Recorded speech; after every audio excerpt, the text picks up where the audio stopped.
Hey, what's going on everybody? My name is Dr. Jim and welcome back to the ScrapHeap SMP. This is episode 2. If you did not watch episode 1, I would definitely recommend it. But you don't have to. It's not like this episode isn't going to make sense if you don't. So I know I said last episode that I was going to work more on the base, but there are things in the base that I want to build that involve sticky pistons. And for that, we need a slime farm, which is actually what we're going to be constructing in this episode. Now, I don't know exactly where it's going to be yet, but I'm going to be receiving some cords pretty soon. And also, Ferrari72 is graciously letting me use his enchantment tables so I can grab some efficiency on my pickaxe and help dig out the slime chunk a little bit better. So I've just enchanted my 2 pickaxes. I got this one with Silk Touch and this one with Fortune. Sadly, this one didn't even get efficiency, which kind of sucks, but this one did, so I guess I'll be using this one for mining out the slime chunk. You know, I have never been around this area before. This place looks sick. Actually, wait.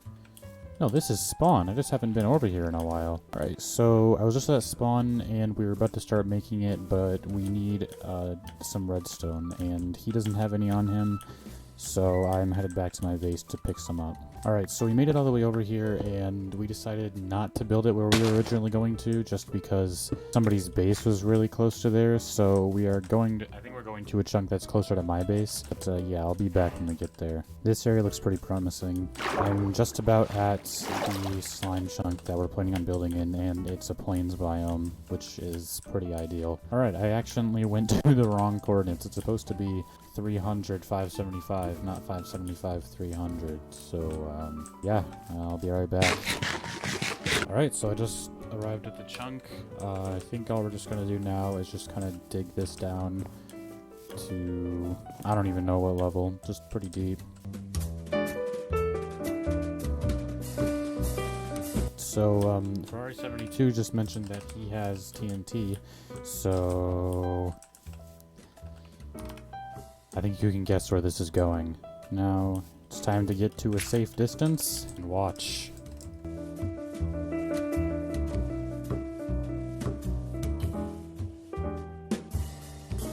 So there's that. Still some work to do.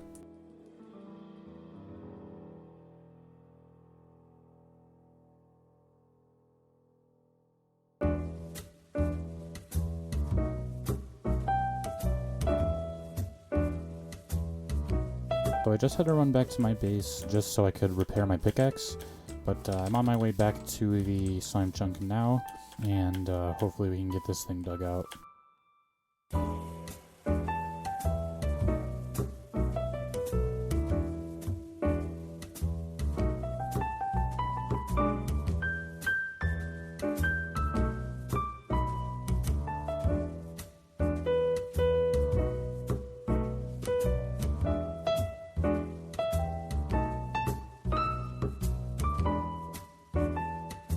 Okay, so we have a slight problem. Apparently we dug all the way down there, at least to the first platform, without realizing that... Okay, so it was at this point in the video where I started digging the dirt at the same time that I was talking. Unbeknownst to me, my audio levels were all types of messed up and you could not hear a word I was saying.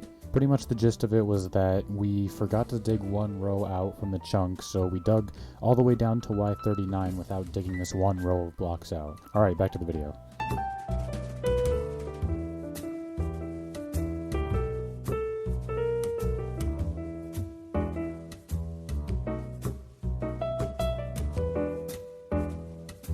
I thought I had been recording for like maybe 45 minutes to an hour. It's been 2 hours. Good thing is though, we are almost done digging, so it's not going to be a huge problem.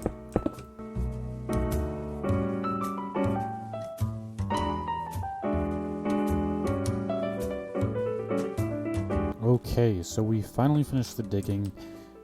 Basically all it is, we dug out this chunk all the way down to, I think, Y39, and then down there we just have a few platforms that are 3 blocks apart.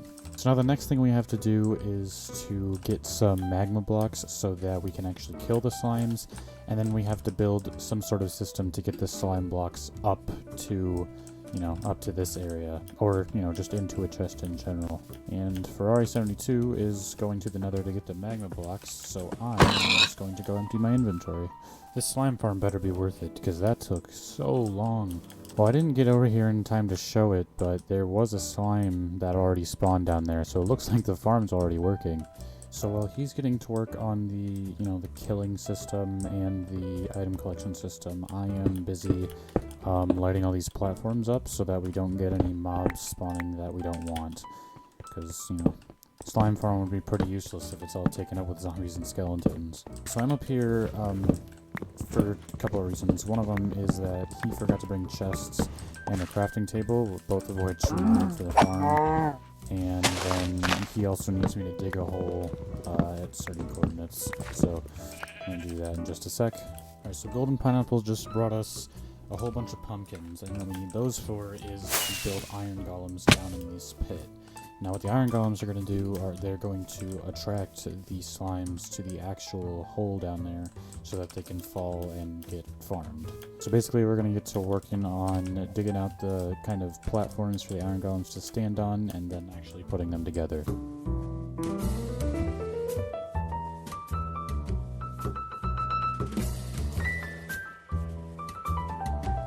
So basically the way this farm works is pretty simple. So first you have to find a slime chunk, which, we have.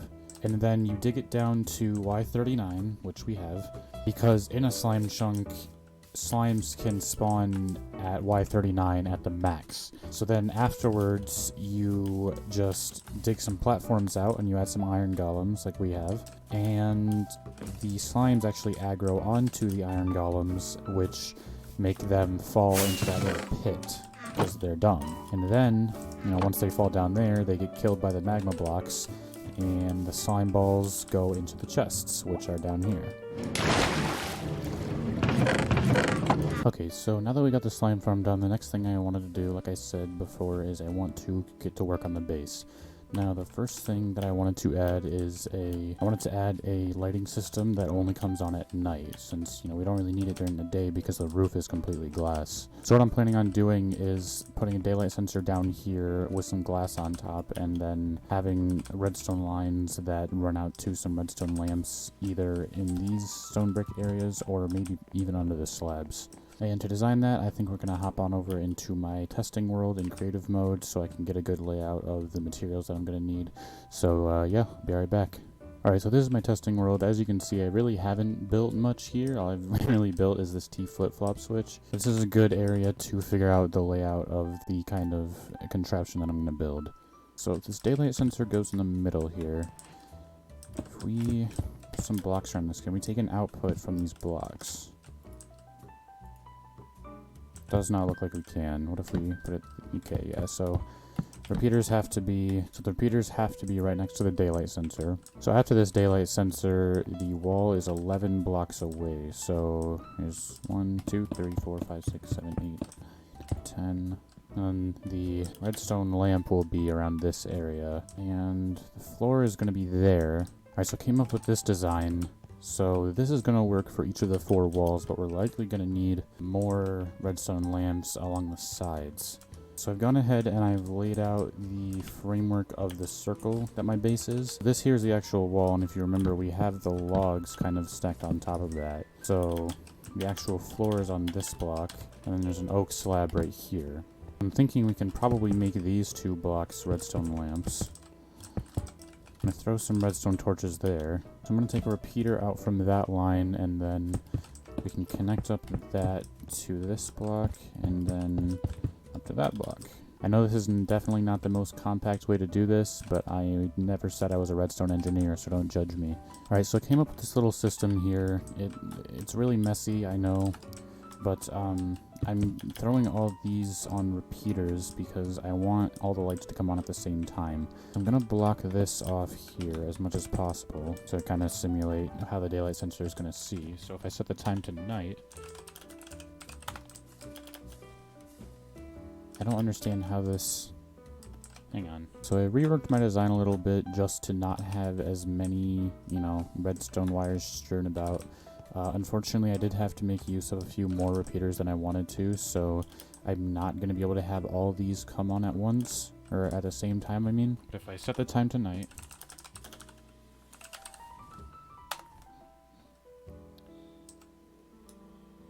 they don't come on. How are you still getting powered? Is that really still powering you? I don't know what to do about that. I don't want them to only come on when it's pitch dark outside.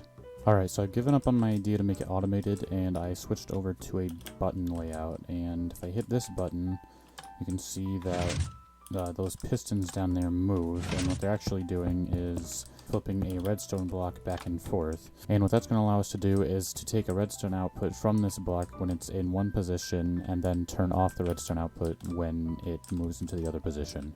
Alright, so like before, not really the prettiest setup, but you know, it works, because as you can see, if I hit this button,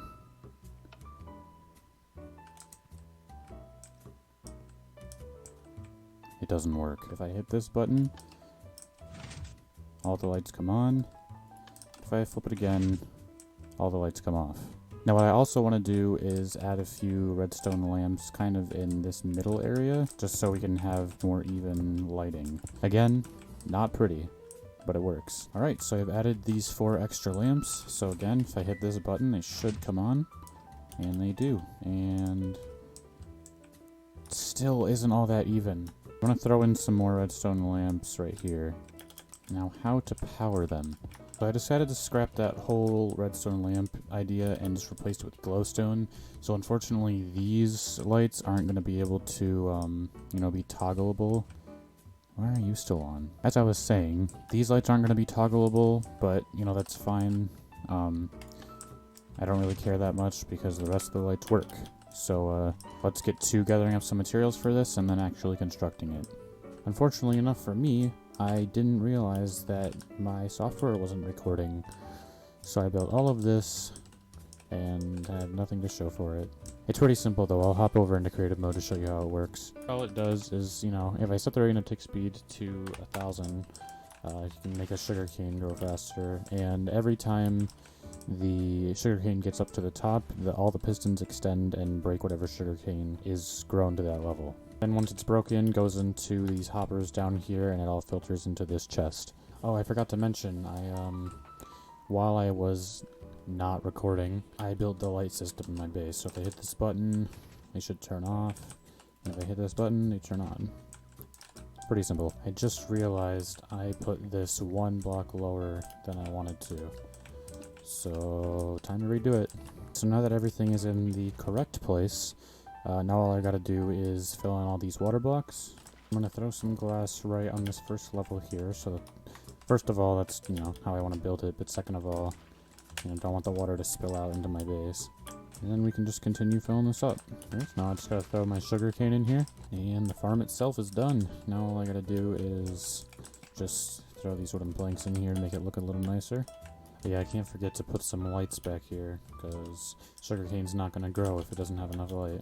Alright, now I just gotta seal this up with glass. And that's the sugarcane farm done. So, it is, you know, limited by the speed at which sugarcane actually grows, but if we AFK here for a while, we should get some good amounts of sugarcane. So I am just gonna go cover that up, and then we can move on.